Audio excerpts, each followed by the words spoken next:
विद्यार्थी मित्रों, आज આપણે ચલો દાખલા આગળ દપાવીએ। સ્વાધ્યાયનો દાખલા નંબર 9 એની રકમ જોશો બધા સાથે। એક તંત્રમાં બે વિદ્યુતભારો QA 2.5 × 10⁻⁻7 કુલમ, QB -2.5 × 10⁻⁻7 કુલમ તથા A of 0 -15 centimetre, B of 0 +15 centimetre આપેલ છે। તો અને વિદ્યુત ડાયપોલ એક રચાય છે। તો આ કુલ વિદ્યુતભાર તંત્રનો અને વિદ્યુત ડાયપોલ ચાર્જ માત્રા શોધો। ક્લિયર? ચલો મિત્રો, તો હવે એક કામ કરીએ। અહીં QA અને QB આપેલા છે, આ પ્લસ છે તો આ માઈનસ છે, એટલે કે બંને સમાન મૂલ્યના, પરંતુ આ પ્લસ અને આ માઈનસ, એટલે કે વિદ્યુત ડાયપોલ બનશે અહીં ઓકે। અને મેજર આપી છે મિત્રો A of 0 -15। મિત્રો અહીંયા તમે જોઈ શકો છો x અને y અક્ષ 0 જ્યારે z અક્ષ ઉપર -15 છે, જ્યારે b માટે x અને y 0 છે, જ્યારે z +15 છે। તો આપણને ખબર પડવી જોઈએ કે કોને ક્યાં મૂકવો। તો અહીં એક કામ કરો મિત્રો, અહીં કયો વિદ્યુતભાર આવશે મિત્રો? 0 +15 છે ને, એટલે QB આવશે અહીં। તો QB ઓકે, QB પણ કેવા છે અહીંયા તમે જોઈ શકો છો માઈનસ છે ઓકે। અને એ જ રીતે મિત્રો QA એ પણ z અક્ષ ઉપર જ છે, પણ કેવા 0 ઋણ z અક્ષ ઉપર -15 છે। તો અહીંયા હું નીચે દર્શાવી શકું મિત્રો, આ ઉપર ધન z અને નીચે ઋણ z।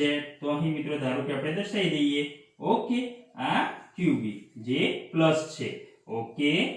અહીં આટલું જે ડિસ્ટન્સ છે મિત્રો એ કેટલા સેન્ટીમીટર આપી છે? અહીં 15 સેન્ટીમીટર અને આ -15, એટલે આટલું -15 સેન્ટીમીટર ઓકે, -15 સેન્ટીમીટર, એટલે કે 15 સેન્ટીમીટર, અને આટલું +15 સેન્ટીમીટર ઓકે। અને મિત્રો આ ડાયપોલ રચાણી -QB અને +QB, તો બંને વચ્ચેનું અંતર આપણે કેટલું કહીએ છીએ તમને ખ્યાલ છે? 2a કહીએ છીએ ઓકે। તો 2a આટલું ડિસ્ટન્સ જે છે બે વિદ્યુતભારો ડાયપોલ પરના બે વિદ્યુતભારો વચ્ચેનું અંતર। તથા મને કહેશો મિત્રો અહીં ડાયપોલ મોમેન્ટની દિશા મારે દર્શાવવી હોય તો કઈ દર્શાવી શકાય? સિમ્પલ, આપણે દર્શાવી શકીએ છીએ -q છે ને આ +q છે ઓકે। તો હંમેશા ડાયપોલ મોમેન્ટ p ની દિશા માઈનસ થી પ્લસ તરફ, એટલે કે ડાયપોલ મોમેન્ટ p ની દિશા આપણે પહેલાથી નક્કી કરી શકીએ છીએ કે મિત્રો -q થી +q તરફ। ક્લિયર? ખ્યાલ આવી ગયો ઓકે। હવે તંત્રનો કુલ વિદ્યુતભાર કેટલો? તો કુલ વિદ્યુતભાર q બરાબર મિત્રો બંને વિદ્યુતભારોનું શું કરીએ? સરવાળો QA QB। મિત્રો QA બરાબર 2.5 × 10⁻⁷ અને QB બરાબર -2.5 × 10⁻⁷, એટલે કે કુલ વિદ્યુતભાર કેટલો થશે? 0 થશે। આમાં આપણે જાણીએ છીએ મિત્રો ડાયપોલ પરનો કુલ વિદ્યુતભાર કેવો થાય? 0, એટલે અહીં કુલ વિદ્યુતભાર 0 થાય છે તંત્રનો। હવે ડાયપોલ મોમેન્ટ શોધવાનું છે। તો ડાયપોલ મોમેન્ટ મિત્રો આપણે જાણીએ છીએ P બરાબર 2aq અંતર ગુણ્યા વિદ્યુતભાર। તો મિત્રો 2a અંતર કેટલું છે? તો અહીં તમે અંતર લખી શકો છો મિત્રો બંને વિદ્યુતભારો વચ્ચે 2a, તો અહીં લખી શકાય 2a = 15 અને 15, એટલે કે કેટલા સેન્ટીમીટર થશે મિત્રો? 30 સેન્ટીમીટર। મીટરમાં ફેરવી દો તો 30 × 10⁻²મીટર ઓકે। તો અહીં 2a બરાબર લખી દો 30 × 10⁻² મીટર ગુણ્યા વિદ્યુતભાર। મિત્રો વિદ્યુતભારનું મૂલ્ય QA પર કે QB પર બંનેનું મૂલ્ય કેવું હોય? સમાન જ હોય, એટલે Q બરાબર આપણે લઈ લેવાના 2.5 × 10⁻⁷। અહીં વિદ્યુતભારનું મૂલ્ય છે Q બરાબર 2.5 × 10⁻⁷। તો અહીં ગુણાકાર કરો મિત્રો આનો, તો 25 × 75, એટલે કે 7.5 × 10⁻⁸ કુલમ × મીટર। મિત્રો આ ડાયપોલ મોમેન્ટ કઈ દિશામાં? તો -q થી +q તરફ નીચેની દિશામાં ઓકે, ઋણ z દિશામાં। ખ્યાલ આવી ગયો ઓકે। હવે મિત્રો આપણે જે સ્વાધ્યાયનો દાખલા નંબર 10, મિત્રો ખૂબ મહત્વના આ બધા દાખલા છે, તમારી બોર્ડની એક્ઝામમાં આ બધા દાખલા પૂછાઈ શકે। હું અહીંયા મહત્વના દાખલા તરીકે લખું છું ઇમ્પોર્ટન્ટ, ધેટ ઇઝ આ સ્વાધ્યાયનો 10મો દાખલો છે, MCQ તરીકે પૂછાઈ શકે છે। તો 4 ગુણ્યા 10 ની -9 કુલમ મીટર ઇન્ટુ મીટરની ડાયપોલ ચાક માત્રા. મિત્રો ડાયપોલ ચાક માત્રા એટલે કે ડાયપોલ મોમેન્ટ P 4 ગુણ્યા 10 ની -9 કુલમ ઇન્ટુ મીટર. એક વિદ્યુત ડાયપોલ 5 ગુણ્યા 10 ની 4 ઘાત ન્યૂટન પ્રતિ કુલમનું માન ધરાવતા સમાન વિદ્યુત ક્ષેત્ર. મિત્રો વિદ્યુત ક્ષેત્ર આપી છે 5 ગુણ્યા 10 ની 4 ઘાત ન્યૂટન પ્રતિ કુલમ સાથે 30 ડિગ્રીના કોણ. મિત્રો થીટા બરાબર 30 ડિગ્રી. તો આ ડાયપોલ પર લાગતા ટોર્કનું મૂલ્ય શોધો. તો ટોર્ક ટાઉ શું? તો આપણે જાણીએ છીએ સમાન વિદ્યુત ક્ષેત્રમાં ડાયપોલ વડે ઉદ્ભવતું torque tau P cross E. So P sin theta. P ની વેલ્યુ મૂકી દો 4 ગુણ્યા 10 ની -9 અને E ની વેલ્યુ મૂકી દો થીટા આપણે છે sin 30. અહીંયા કિંમત મૂકી દો મિત્રો 4 5 20 10 ની -9 પ્લસ 4 એટલે 10 ની -5 અને sin 30 ની કિંમત 1/2. સો મિત્રો 20 ભાગ્યા 2 એટલે 10. 10 ગુણ્યા 10 ની -5 એટલે 10 ની -4. ટોર્કનો એકમ શું? આના ઉપરથી નક્કી કરી દે મિત્રો. ટોર્ક ટાઉ આનો મુખ્ય સંબંધ તમે જાણો છો. Torque tau R cross F. Yes ને? તો બળનો એકમ ન્યૂટન અને અંતર r નો એકમ મીટર. તો ટોર્કનો એકમ ન્યૂટન ઇન્ટુ મીટર. તો 10 ની -4 newton into metre. Clear? Okay. હવે સ્વાધ્યાયનો 11મો દાખલો. તો શું કીધું છે એમાં જોઈ લો તમે. ઊન સાથે ઘસેલા એક પોલિથીન ટુકડા પર 3 ગુણ્યા 10 ની -7 કુલમ ઋણ વિદ્યુત ભાર છે. મિત્રો અહીંયા પોલિથીન ટુકડા પર રહેલો વિદ્યુત ભાર Q બરાબર 3 ગુણ્યા 10 ની -7 કુલમ. પણ કયો વિદ્યુત ભાર છે પોલિથીન ટુકડા પર? ઋણ વિદ્યુત ભાર. એટલે મેં માઈનસ લખ્યા. ઓકે. તો પહેલું સ્થાનાંતરિત થયેલા ઇલેક્ટ્રોનની સંખ્યા શોધો. ઓકે. અને તે શાના પરથી શાના પર સ્થાનાંતરિત થયા છે? સ્થાનાંતરિત થયેલા ઇલેક્ટ્રોનની આપણે સંખ્યા શોધવી છે મિત્રો. ઓકે. તો મિત્રો આપણે જાણીએ છીએ અહીં E બરાબર તો 1.6 ઇલેક્ટ્રોન હોય તો ઇલેક્ટ્રોન માટે E બરાબર -1.6 ગુણ્યા 10 ની -19 કુલમ ઇલેક્ટ્રોન છે. અને n બરાબર આપણે શું સંખ્યા શોધવાની છે? તો આપણે જાણીએ છીએ મિત્રો ક્વોન્ટમીકરણ સૂત્ર Q બરાબર Ne. આના પરથી n બરાબર Q/E. Q બરાબર આપણે જોઈએ છે -3 ગુણ્યા 10 ની -7 કુલમ અને ઇલેક્ટ્રોન મિત્રો ઇલેક્ટ્રોન માટે -1.6 ગુણ્યા 10 ની -19. આનું સાદુરૂપ આપો તો તમને મળશે 1.875 ગુણ્યા 10 ની 12 ઘાત. ઓકે. આટલી સંખ્યા મળશે તમને. હવે મિત્રો અહીંયા રકમમાં એવું લખ્યું છે ઊન સાથે ઘસેલે પોલિથીન ટુકડા પર આટલો ઋણ વિદ્યુત ભાર છે. એટલે કે અહીં જે ઋણ વિદ્યુત ભાર હોય એનો મતલબ આપણે એવું કહી શકીએ કે પોલિથીન પર ઋણ વિદ્યુત ભાર હોય તો ઘસવા દરમિયાન ઊન પરથી મિત્રો પોલિથીન પર કયો વિદ્યુત ભાર છે? ઋણ વિદ્યુત ભાર. એટલે કે આ રીતે ધારો કે આપણે લખીએ ઊન અને આ પોલિથીન. ઓકે. તો પોલિથીન પર ઋણ વિદ્યુત ભાર હોય એનો મતલબ કે ઊન પરથી ઇલેક્ટ્રોન ક્યાં જાય છે? પોલિથીન પર. પોલિથીન કેવો વિદ્યુત ભાર છે? ઋણ છે ને. એનો મતલબ ઊન પરથી ઇલેક્ટ્રોન ઋણ વિદ્યુત ભાર પોલિથીન પર જાય છે. એનો મતલબ ઊન કેવું હશે? એટલું ને એટલું ધન વિદ્યુત ભારિત થયેલું હોય. તો અહીં લખી શકાય મિત્રો પોલિથીન ઋણ વિદ્યુત ભારિત હોવાથી ઊન પરથી ઇલેક્ટ્રોન ક્યાં ટ્રાન્સફર થતા હોવા જોઈએ? પોલિથીન પર ટ્રાન્સફર થતા હોવા જોઈએ. ઓકે. તો આ ઋણ વિદ્યુત ભાર કહેવાય અને આ એટલું ને એટલું ધન વિદ્યુત ભાર ઋણ કહેવાય. ઓકે. હવે મિત્રો બી શું પૂછ્યું છે બીજા નંબરમાં? ઊનથી પોલિથીન તરફ દળનું સ્થાનાંતર કેટલું? હા આપણે જોયું અહીં કે ઊન પરથી પોલિથીન પર શું જાય છે? ઇલેક્ટ્રોન જાય છે. એટલે જ મિત્રો આ પોલિથીન ઋણ વિદ્યુત ભારિત છે ને. Yes or no? ઓકે. હવે અહીંયાથી ઇલેક્ટ્રોન જાય છે તો મિત્રો આપણે જાણીએ છીએ થિયરીમાં પણ જોયેલું છે સાથે સાથે દળ શું થાય છે? સ્થાનાંતરિત થાય છે. દળ સ્થાનાંતરિત થાય છે. તો મેં અહીંયા લખ્યું છે હા ઊન પરથી પોલિથીન પર દળનું ટ્રાન્સફર થશે. હવે મિત્રો પોલિથીન પર દળનું ટ્રાન્સફર થાય એટલે કે ઊન પરથી પોલિથીન પર ઇલેક્ટ્રોન જાય છે તો ઇલેક્ટ્રોનનું દળ ટ્રાન્સફર થવું જોઈએ. તો અહીં ટ્રાન્સફર થતા ઇલેક્ટ્રોન ટ્રાન્સફર થયેલું દળ કેટલું?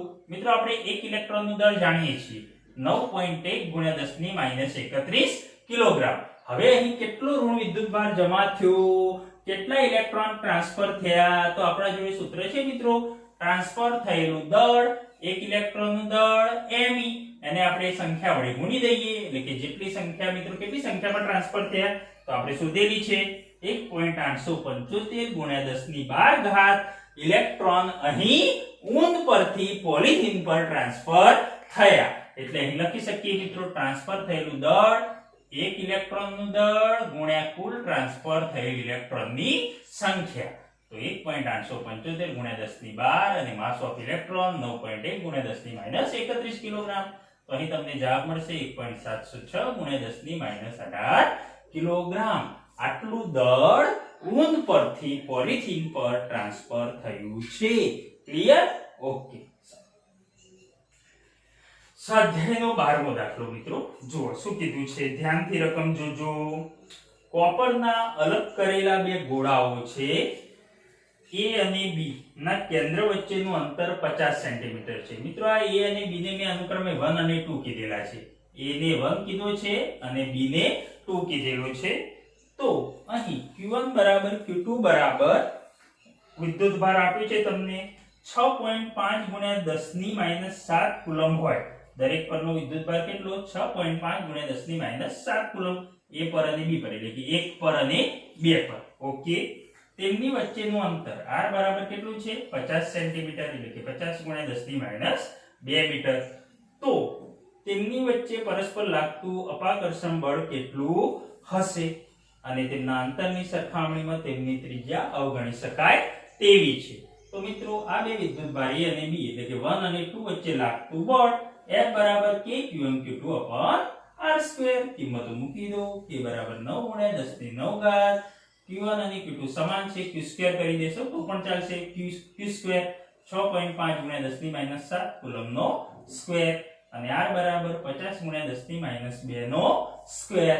મિત્રો આનું સાદુરૂપ આપી દો, તમને મળશે 1.521 ગુણ્યા 10 ની -2 ન્યૂટન. આટલું બળ લાગશે. કેવું બળ લાગશે મિત્રો? બંને વિદ્યુતભારો કેવા છે? સમાન, એટલે કે અપાકર્ષણ બળ લાગશે. ઓકે. હવે મિત્રો બી નંબરમાં શું કીધું છે? જો આ દરેક ગોળા પરનો વિદ્યુતભાર બમણો કરવામાં આવે અને અંતર અડધું કરવામાં આવે. મિત્રો વિદ્યુતભાર બમણો કરવામાં આવે એટલે કે Q1 વિદ્યુતભાર છે ને એ કેટલો? 2Q1. Q2 વિદ્યુતભાર કેટલો? 2Q2. તો અહીંયા Q1 બરાબર હું લઈ લઉં છું 2Q1, Q2 બરાબર 2Q2 અને અંતર કેટલું હતું? પહેલા r હતું, એ r ની જગ્યાએ અડધું એટલે કેટલું? r/2 કરવામાં આવે. તો સિમ્પલ મિત્રો આપણા જોડે લાગતું નવું બળ F' બરાબર k Q1 Q2 પણ Q1 બરાબર 2Q1, Q2 બરાબર 2Q2 r². r² બરાબર મિત્રો r/2 નો સ્ક્વેર. આનું સાદુરૂપ આપો મિત્રો. અહીં 2 નો વર્ગ કેટલો થશે? 4 થશે અને અહીં ઉપર 2 દુ 4. આ જે 4 છે ઉપર જશે એટલે 2 દુ 4 અને આ 4 જે આયા 4 ચોક 16 k Q1 Q2 r². તો મિત્રો 16 k Q1 Q2 r² બરાબર તો f. તો અહીં 16f એવું લખી શકાય મિત્રો. તો વિદ્યુતભારનું મૂલ્ય બમણું કરતા અંતર અડધું કરતા બળ કેટલા ગણું થયેલું જોવા મળે છે? 16 ગણું થયેલું જોવા મળે છે. ક્લિયર? ઓકે. હવે મિત્રો આગળ જઈએ. સ્વાધ્યાયનો દાખલા નંબર 13. તો 13 ની રકમ જુઓ મિત્રો શું કીધું છે. ધારો કે સ્વાધ્યાય 1.12 ના બંને ગોળાઓ, મિત્રો આગળના દાખલાની રકમની વાત કરી છે. આગળના દાખલામાં બંને ગોળાઓ એક સમાન માપના છે. ગોળાઓ કેવા છે? સમાન છે. A અને B ગોળા જે કીધા હતા એ. ત્રીજો તેમના જેવો જ પણ વિદ્યુત ભાર રહિત ગોળો પ્રથમ ગોળા સાથે સંપર્કમાં લાવી. ત્રીજો તેમના જેવો જ. હવે ત્રીજો ગોળો લઈએ છીએ મિત્રો. ત્રીજો ગોળો ધારો કે આપણે C કહીએ, બરાબર છે? C ગોળો. પણ આ ગોળો કેવો છે? વિદ્યુત ભાર રહિત ગોળો છે. પ્રથમ ગોળા સાથે સંપર્કમાં લાવી ત્યારબાદ બીજા ગોળા સાથે સંપર્કમાં લાવી તે બંનેથી દૂર કરવામાં આવે છે. તો A અને B વચ્ચેનું નવું બળ શોધો. ઓકે સારું. હવે શું કરીએ મિત્રો? એક કામ કરીએ. અહીં આગળના દાખલા પરથી જ A અને B ગોળાની વાત કે આ બંને પર મિત્રો આપણે આગળ જોયું કે સમાન વિદ્યુતભાર Q કેટલો? 6.5 ગુણ્યા 10 ની 7 કુલમ. ઓકે, હવે પહેલા પોઈન્ટ તમારી ચોપડીમાં રકમ છે એ મુજબ કે વિદ્યુત ભાર રહિત ગોળા C ને પ્રથમ ગોળો કયો કહીએ? A. તો વિદ્યુત ભાર રહિત ગોળા C ને પ્રથમ ગોળા A સાથે સંપર્કમાં લાવતા. હવે મિત્રો આપણે સંપર્કમાં લાવીએ, પણ આપણે જાણીએ છીએ કે A પરનો વિદ્યુત ભાર કેટલો છે? A પરનો તમે જાણો છો A પરનો વિદ્યુત ભાર Q અને C પરનો વિદ્યુત ભાર કેટલો છે મિત્રો? 0 છે C પરનો. આ બંનેને સંપર્કમાં લાવ્યા તો હવે બંને ગોળા પર કેટલો વિદ્યુત ભાર થાય? તો આપણે જાણીએ છીએ દરેક ગોળા પરનો વિદ્યુત ભાર બરાબર આ બંને વિદ્યુત ભારોનો સરવાળો ભાગ્યા 2. મિત્રો બંને સમાન ગોળા છે ત્યારે આપણે આ સૂત્ર વાપરી શકીએ. તો બંને વિદ્યુત ભારોનો સરવાળો ભાગ્યા 2 એટલે કે Q/2 આવ્યો. હવે એ ગોળા પર કેટલો વિદ્યુત ભાર રહેશે મિત્રો? Q/2 અને C ગોળા પર કેટલો વિદ્યુત ભાર રહેશે? Q/2. ક્લિયર? A પર પણ Q/2 અને C પર પણ Q/2. ઓકે, હવે આગળ જોઈએ શું કીધું છે. હવે ગોળા C ને ગોળા B સાથે સંપર્કમાં લાવી છૂટો પાડતા. મિત્રો આપણે ગોળા C ને વિદ્યુત ભાર રહિત હતો ત્યારે એના સંપર્કમાં લાવ્યા. હવે આપણે કોના સંપર્કમાં લાવવાનો છે? B ના સંપર્કમાં લાવવાનો છે. પરંતુ હવે C એ વિદ્યુત ભાર રહિત નથી. કેમ કે C પર હવે વિદ્યુત ભાર છે. કેટલો છે? Q/2 વિદ્યુત ભાર છે. ઓકે, અને B પર વિદ્યુત ભાર કેટલો છે મિત્રો? અહીં તમે જોઈ શકો છો Q વિદ્યુત ભાર છે. તો આ બંને ગોળાને એકબીજાના સંપર્કમાં લાવવા છે. તો આ રીતે મિત્રો ધારો કે આ B ગોળો છે, B ગોળા પર કેટલો વિદ્યુત ભાર છે? Q રહેલો છે. અને હવે C ગોળા પર મિત્રો કેટલો છે? છેલ્લે જે હોય એ ગણવાનો, આગળનો નહીં ગણવાનો વિદ્યુત ભાર. યાદ રાખશો C પર હવે કેટલો છે? Q/2. તો આ C ગોળો મિત્રો, C પર Q/2. તો દરેક ગોળા પર હવે કેટલો થશે? બંનેને સંપર્કમાં લાવીને છૂટા પાડીએ તો આપણે આ બંનેનો શું કરવાનો? સરવાળો ભાગ્યા 2. એટલે કે મિત્રો દરેક ગોળા પરનો વિદ્યુત ભાર બરાબર Q + Q/2 upon 2. એટલે કે મિત્રો લસા અહીંયા 2 આવે તો 2Q + Q, 2Q + Q upon 2. પણ 2 જા મિત્રો છેદનો ગુણાકાર, 2 જા 4. ઓકે, તો 2Q + Q/4, so 2Q + Q 3Q/4. એટલે કે હવે દરેક ગોળા પર એટલે B પર અને C પર કેટલો વિદ્યુત ભાર જમા થયો? 3Q/4, 3Q/4. તો મેં અહીંયા લખ્યું B પર 3Q/4 અને C પર 3Q/4. ક્લિયર? છેલ્લો મુદ્દો મિત્રો તમારી રકમમાં લખે છે કે હવે A અને B વચ્ચેના હવે A અને B વચ્ચેનું નવું બળ શોધો. તો A અને B પરના વિદ્યુત ભારને કારણે લાગતું બળ. મિત્રો A પર કેટલો વિદ્યુત ભાર વધે છે? છેલ્લે જો અહીંયા કેટલો વધે છે? Q/2.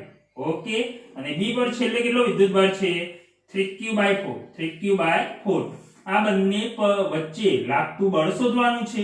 તો ચલો આપણા જોડે સૂત્ર છે F બરાબર K Q1 Q2 R². પરંતુ મિત્રો Q1 એટલે કે ધારો કે Q/2, Q2 એટલે 3Q/4, Q/2 3Q/4 upon R². મિત્રો R² અંતર કઈ લેવાનું છે? તો આગળના દાખલાની રકમમાં જે R અંતર હતું એના જ આપણે અંતર લેવાનું છે. ઓકે, તો K Q1 Q2 upon R². Okay, ચલો મિત્રો Q1 Q/2, Q2 3Q/4. આનું સાદરૂપ આપી દો તો 4 દુ 8 અને ઉપર 3 એટલે કે 3/8 કે Q² upon R². 3/8 કે Q² upon R². ઓકે, ચલો K ની વેલ્યુ 9 × 10⁹. Q ની વેલ્યુ આપણા જોડે છે મિત્રો 6.5 × 10⁻7 એનો વર્ગ. અને R બરાબર શરૂઆતમાં જ હતી, આગળના દાખલામાં કેટલી હતી મિત્રો? 50 સેન્ટીમીટર એટલે 50 × 10⁻2 મીટર. એટલું ને એટલું અંતર. તો 50 × 10⁻2 નો સ્ક્વેર. ઓકે, આનું સાદરૂપ આપશો તમે તો લગભગ તમને 5.7 × 10⁻3 ન્યૂટન જેટલું મળશે. ખૂબ મહત્વનો દાખલો છે મિત્રો, પરીક્ષામાં પૂછાયેલો દાખલો છે. ઓકે, યાદ રાખશો, પરીક્ષામાં પૂછાઈ શકે. હવે આ દાખલો મિત્રો 5.7 × 10⁻3 ન્યૂટન આ રીતે ગણે. પણ એવું ના કરીએ તો અહીં લાગતું બળ 3/8 કે Q² R². બરાબર? તો અહીં આ સૂત્ર મેં લખી દીધું, પરંતુ આ Q² R² આ આગળના દાખલામાં હતું મિત્રો. F બરાબર Q² R² કેટલો જવાબ મળે? તો આપણને આગળના દાખલામાં આપણને Q² R² બરાબર 1.521 1.521 × 10⁻2. તો આની જગ્યાએ બળ ના લખી દેવાય? તો લખી દો. તો મિત્રો જવાબ તમને આ હતો એટલો ને એટલો મળશે. ક્લિયર? કારણ કે બળ તો આગળનું જ છે એટલે એના જ જવાબ મળશે તમને. તો આ રીતે પણ ગણી શકાય. ઓકે, હવે મિત્રો સ્વાધ્યાયનો 14મો દાખલો એમસીક્યુ ટાઈપ છે, ખૂબ મહત્વનો પણ ગણી શકાય એમસીક્યુ ટાઈપ. તો 14મો એક્ઝામ્પલ શું કીધું છે, તો આકૃતિ સમાન વિદ્યુત ક્ષેત્રમાં 3 વિદ્યુત ભારોના ગતિપથ દર્શાવ્યા છે. 3 વિદ્યુત ભારોના ચિહ્ન આપો અને કયા કણ માટે વિદ્યુત ભાર અને દળનો ગુણોત્તર મહત્તમ હશે. ઓકે મિત્રો, અને આ રીતે તમને આપેલું છે, આ x અક્ષ અને આ y અક્ષ. ઓકે, ચલો મિત્રો, અહીંયા આ બે પ્લેટો છે, એના ઉપર અહીં ધન વિદ્યુત ભાર છે. ઓકે, અહીં કયો વિદ્યુત ભાર છે, ઋણ વિદ્યુત ભાર છે. ઓકે, હવે મિત્રો અહીં 1 2 and 3 ત્રણ લાઈનો છે. તો આ લાઈન તમે જોઈ શકો છો, આ બાજુ વળે છે, આ પણ આ બાજુ વળે છે, અને આ 3 નંબરની લાઈન આ બાજુ વળે છે. એનો મતલબ મિત્રો આ વિદ્યુત ભારનો શું છે, ગતિપથ છે. આ વિદ્યુત ભારનો ગતિપથ. તો મને કહેશો કે 1 નંબર કયો વિદ્યુત ભાર હશે, તો સિમ્પલ છે, આ ધન વિદ્યુત ભાર છે.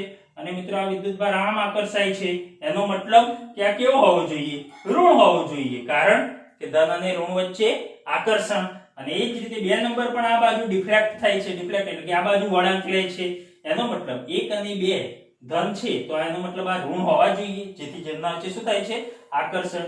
તો આ બંને વિદ્યુત ભાર 1 નંબર અને 2 નંબર બંને કેવા, ઋણ. એ જ રીતે મિત્રો ત્રીજો વિદ્યુત ભાર છે, ક્યાં જાય છે, આ બાજુ વળાંક લે છે. એનો મતલબ આ કઈ પ્લેટ છે, ઋણ વિદ્યુત ભાર છે આ. તો ઋણ તરફ આમ જાય, તેનો મતલબ આ કયો હોવો જોઈએ, ઋણ. તો આ ધન હોવો જોઈએ, એટલે આકર્ષણ અનુભવે. તો મિત્રો આ કેવો વિદ્યુત ભાર હોવો જોઈએ, ધન. ઓકે, તો મિત્રો કયો વિદ્યુત ભાર કયો છે એ આપણે જોઈ લીધું. ઓકે, અને એવું પણ કહી શકાય મિત્રો, એવું પણ કહી શકાય, આ ધન છે ને આ ઋણ છે ને, તો અહીં વિદ્યુત ક્ષેત્રની દિશા હંમેશા મિત્રો ધનથી ઋણ તરફ. ઓકે, તો ઋણ વિદ્યુત ભાર હોય તો એને વિદ્યુત ક્ષેત્રની કઈ દિશામાં બળ લાગે, વિરુદ્ધ દિશામાં. તો વિરુદ્ધ દિશામાં મિત્રો જશે. અને ધન વિદ્યુત ભારને વિદ્યુત ક્ષેત્રની દિશામાં, એટલે કે આ બાજુ જશે, એમ પણ આપણે કહી શકીએ. યસ. ઓકે, હવે બીજું એમ કીધું છે મિત્રો રકમમાં કે કયા કણ માટે વિદ્યુત ભાર અને દળનો ગુણોત્તર મહત્તમ હશે. તો વિદ્યુત ભાર અને દળનો ગુણોત્તર કોના માટે મહત્તમ, તો આપણે એવું કહી શકીએ કે જેમાં મિત્રો જેનું ડિફ્લેક્શન વધારે, એટલે કે જેમાં મિત્રો આ વળાંક છે ને, આ વળાંક વધારે, એનો E બાય M નો ગુણોત્તર કેવો હશે, વધારે હશે. કઈ રીતે, તો જોઈએ, આપણે સમજીએ. હું મૂકી દઉં છું. તો મિત્રો સિમ્પલ આપણે એવું વિચારી શકીએ કે આ રીતે છે, આ રીતે છે, બરાબર. આ ધન છે. ઓકે, અને નીચે ઋણ વિદ્યુત ભાર છે, બરાબર.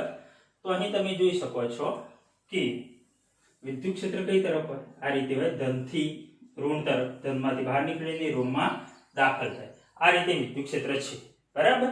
આપણે અહીં E બાય M નો ગુણોત્તર મેળવવો છે. ઓકે, સારું. હવે વિચારો, એવો વિચાર કરો, ધારો કે અહીંયા હું કોઈ ઋણ વિદ્યુત ભાર લઈ લઉં, બરાબર છે. ઓકે, તો ઋણ વિદ્યુત ભાર છે મિત્રો, તો એનો ગતિપથ કેવો હશે, આમાં આ વિદ્યુત ક્ષેત્રમાં કેવો હશે, આ રીતે હોવો જોઈએ. યસ ઓર નો, કેમ આ રીતે વિદ્યુત ક્ષેત્રની વિરુદ્ધ દિશામાં, અને સિમ્પલ ઋણ ધન તરફ આકર્ષાય, એવું પણ વિચારી શકાય.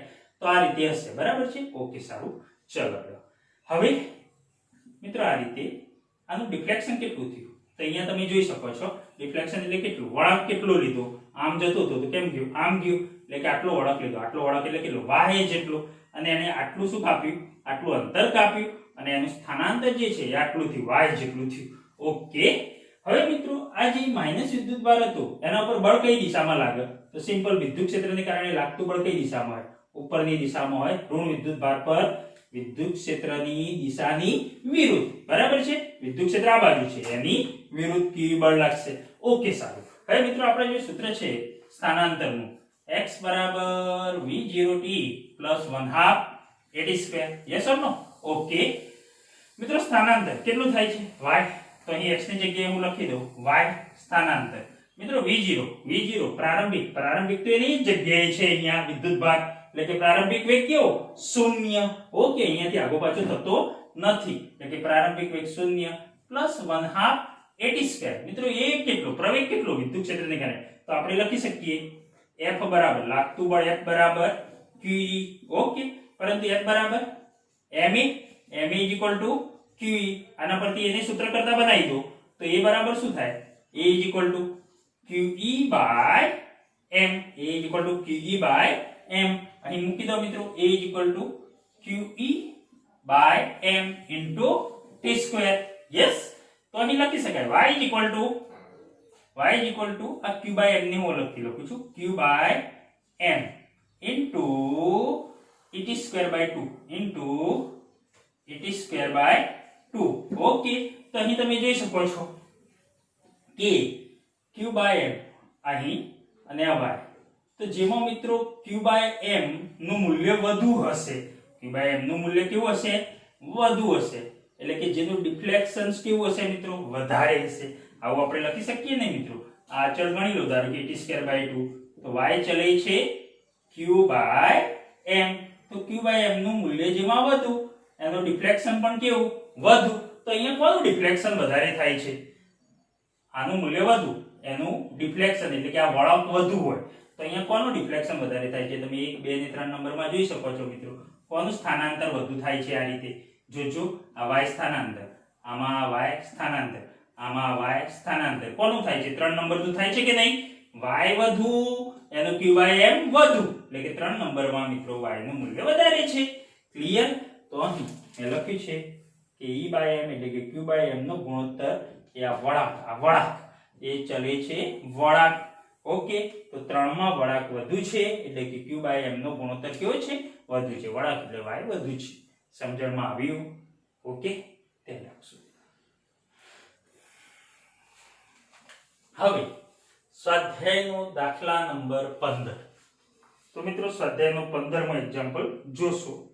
એક સમાન વિદ્યુત ક્ષેત્ર E is equal to 3 × 10⁻³ I caret newton પ્રતિ કુલમ્બનો વિચાર કરો. ઓકે, તો મિત્રો વિદ્યુત ક્ષેત્ર E બરાબર 3 × 10⁻³ I કેરેટ ન્યૂટન પ્રતિ કુલમ્બ. કઈ દિશામાં છે વિદ્યુત ક્ષેત્ર મિત્રો? x દિશામાં છે. ઓકે, yz સમતલની સમાંતર જેનું સમતલ હોય તેવા 10 સેન્ટીમીટરની બાજુવાળા ચોરસમાંથી આ ક્ષેત્રનું ફ્લક્સ કેટલું હશે? મિત્રો 10 સેન્ટીમીટર બાજુવાળા ચોરસ, તો અહીંયા yz સમતલની સમાંતર, ધારો કે આ મેં લીધું અહીંયા x, y અને z, તો મિત્રો અહીં એવું કહી શકાય કે આ y બાજુ, આ y બાજુ જ કે મિત્રો, આ બાજુ એટલે y બાજુ. ઓકે, તો y ની કેવી છે? આ બાજુ સમાંતર. એ જ રીતે મિત્રો આ જુઓ તમે, આ પણ આ કઈ કહેવાય? z, તો આ z ને કેવું છે? સમાંતર, એટલે કે yz સમતલની સમાંતર. તો આ રીતે આપણે મૂકી શકીએ મિત્રો ચોરસ. ઓકે, અને x અક્ષ આપણે આ રીતે દર્શાવી શકીએ છીએ. ઓકે, તો હવે yz સમતલની સમાંતર હોય તેમાં બાજુવાળા ચોરસમાંથી ક્ષેત્રનું ફ્લક્સ કેટલું? અહીંયા વિદ્યુત ક્ષેત્રની દિશા છે મિત્રો, કઈ દિશામાં છે? x અક્ષની દિશામાં. x અક્ષ આમ એટલે કેમ છે મિત્રો? આમ છે, પણ કેમ?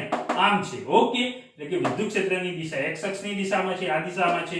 ઓકે, અને મિત્રો આ ચોરસ માટે ક્ષેત્રફળ સદિશની દિશા કઈ?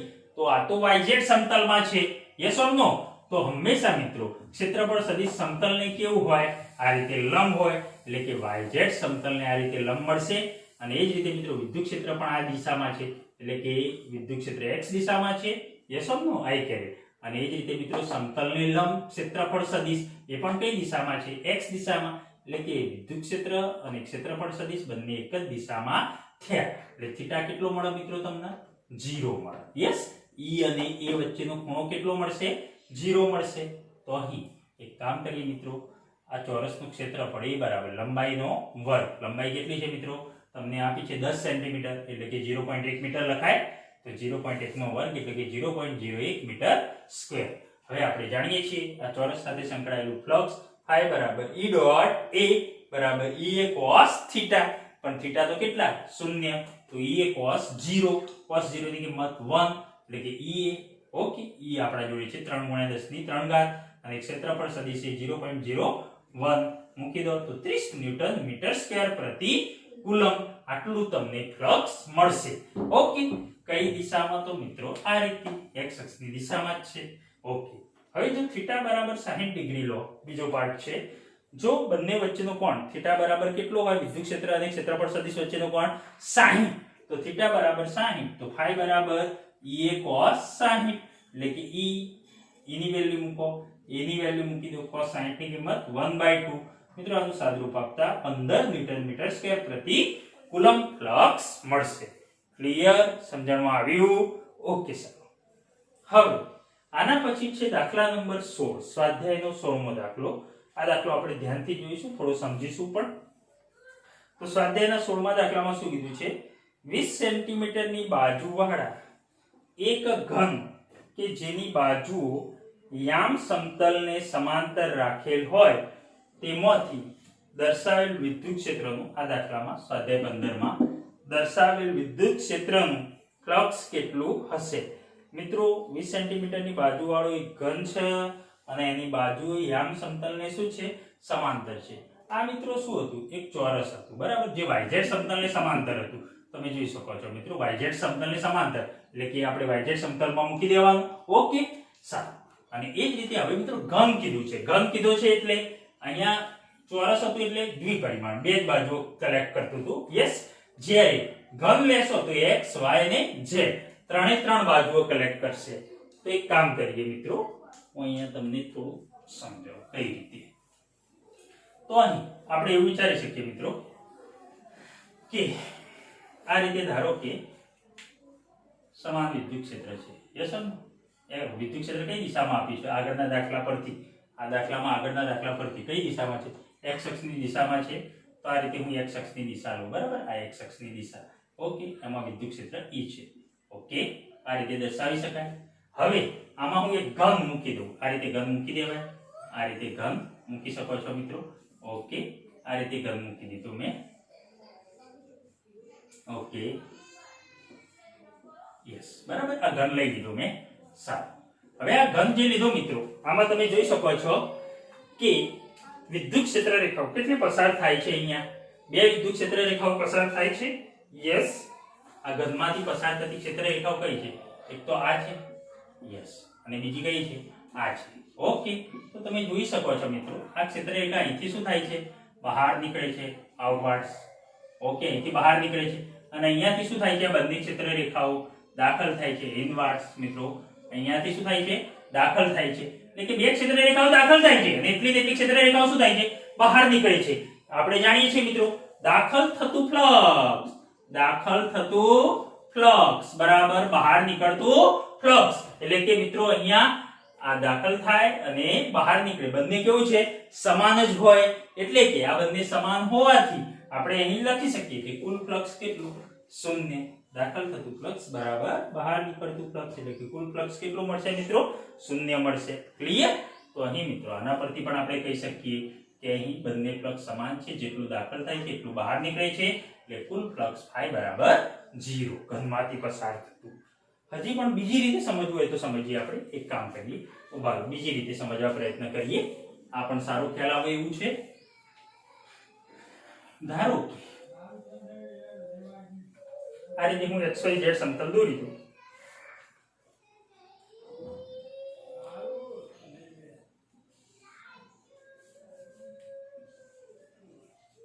x y અને આ z સમતલ. ઓકે, આ રીતે હું દોરી દઉં છું.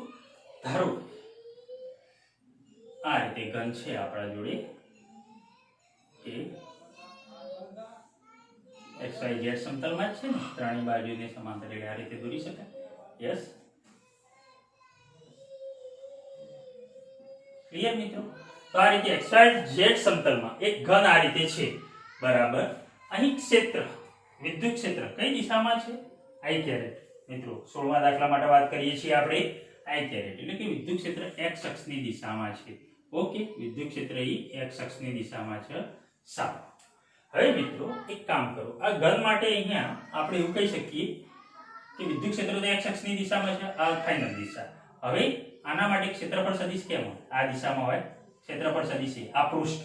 ટોટલ કેટલા છે? 1 2 3 4 5 અને 6. યસ ને મિત્રો? 1 2 3 4 5 6 ટોટલ 6 પૃષ્ઠો હોય. તો આ ઘનમાંથી પસાર થતું મારે ફ્લક્સ મિત્રો શોધવું છે. ઓકે, ચલો આ મિત્રો A. અને એ જ રીતે મિત્રો અહીંયા આ બાજુના પૃષ્ઠ માટે ક્ષેત્રફળ સદિશ કેમ હોય? આ રીતે હોય A. ઓકે, એ જ રીતે મિત્રો ઉપરના પૃષ્ઠ માટે ક્ષેત્રફળ સદિશ આ રીતે હોય A. નીચેના પૃષ્ઠ માટે ક્ષેત્રફળ સદિશ આ રીતે હોય A.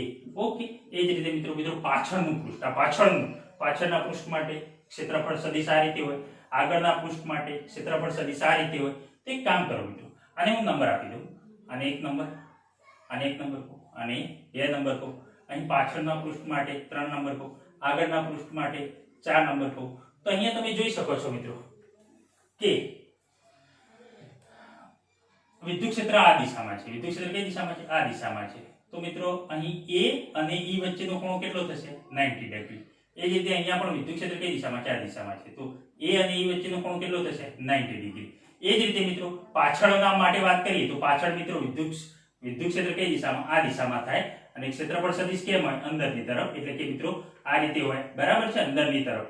તો એ અને અંદરની તરફ એટલે આ રીતે હોય ને મિત્રો. તો આ રીતે અને વિદ્યુત ક્ષેત્ર આમ એટલે કે બંને વચ્ચે ખૂણો કેટલો? 90. એ જ રીતે મિત્રો આ બહારના પૃષ્ઠ માટે, બહારનું પૃષ્ઠ આ રીતે હોય, ધારો કે આ બહારનું પૃષ્ઠ છે એ આ રીતે હોય, આ રીતે હોય આમ. તો આના માટે મિત્રો વિદ્યુત ક્ષેત્ર આ દિશામાં અને ક્ષેત્રફળ સદિશ કેમ હોય? લંબ.